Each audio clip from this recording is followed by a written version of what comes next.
بسم اللہ الرحمن الرحیم۔ اللہم صلی علی محمد و آلہ محمد۔ حضور صلی اللہ علیہ وسلم نے فرمایا، میں علم کا شہر ہوں، علی اس کا دروازہ ہے۔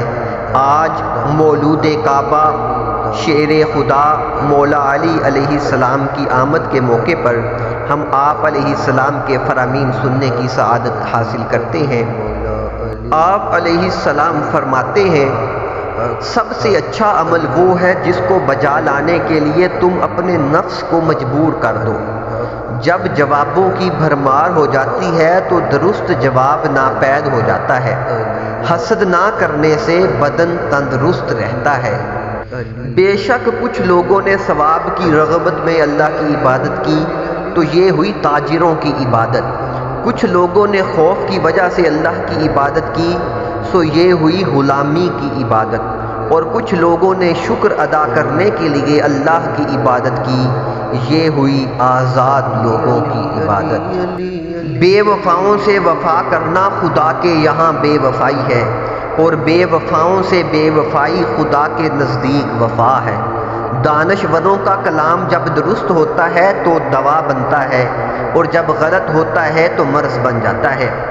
وہ قلیل عمل جسے تم بلا ناغہ بجا لاتے ہو اس کثیر عمل سے افضل ہے جس سے تم اکتا جاؤ۔ تمہارے دوست تین ہیں اور تین ہی تمہارے دشمن ہیں۔ تمہارے دوست یہ ہیں، تمہارا دوست، تمہارے دوست کا دوست، تمہارے دشمن کا دشمن، اور تمہارے دشمن یہ ہیں، تمہارا دشمن، تمہارے دوست کا دشمن، تمہارے دشمن کا دوست۔ تمہارا قاصد تمہاری عقل کا ترجمان ہے، اور تمہارا خط تمہاری طرف سے بلیغ ترین بولنے والا۔ کسی غیرت مند نے کبھی زنا نہیں کیا۔ باپ دادا کی محبت اولاد کی باہمی قرابت کا سبب ہے، اور قرابت محبت کی جتنی محتاج ہے اتنی محبت قرابت کی نہیں۔ پتھر جدھر سے آیا ہو ادھر کو لوٹا دو، کیونکہ شر کا دفاع شر سے ہی کیا جاتا ہے۔ جو گناہ سے مغلوب ہو گیا وہ کبھی کامیاب نہیں ہوا، اور جو برائی میں غالب ہوتا ہے وہ اصل میں مغلوب ہوتا ہے۔ معذرت سے بے نیازی کی قدر و قیمت سچی معذرت سے بھی زیادہ ہے۔ گناہوں تک ہاتھ نہ پہنچنا ایک طرح کی عصمت ہے۔ جو اپنی آبرو بچا کر رکھنا چاہے اسے چاہیے کہ بے جا جھگڑا مول لینے سے کنارہ کرے۔ ایمان یہ ہے کہ جہاں سچ مضر ہو اور جھوٹ مفید، وہاں تم سچ کو جھوٹ پر ترجیح دو۔ ایسا بھی ہوتا ہے کہ تحسین انسان کو دیوانہ کر دیتی ہے۔ بشاشت دوام محبت میں گرفتار کرنے کا بہترین جال ہے۔ صدقہ سب سے بہتر اور کامیاب تیر بہدف دوا ہے۔ عقل مند آدمی کی زبان اس کے دل کے پیچھے ہوتی ہے، اور احمق آدمی کا دل اس کی زبان کے پیچھے ہوتا ہے۔ بوڑھے آدمی کی رائے نوجوانوں کے ارادوں سے بھی مضبوط بلکہ مضبوط تر ہوتی ہے۔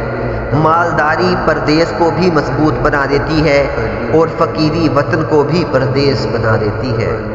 حاجت کا اظہار نہ کرنا زیادہ بہتر ہے بنسبت اس کے کہ اپنی حاجت کسی ایسے شخص کے سامنے بیان کی جائے جس کو وہ پورا نہ کر سکتا ہو۔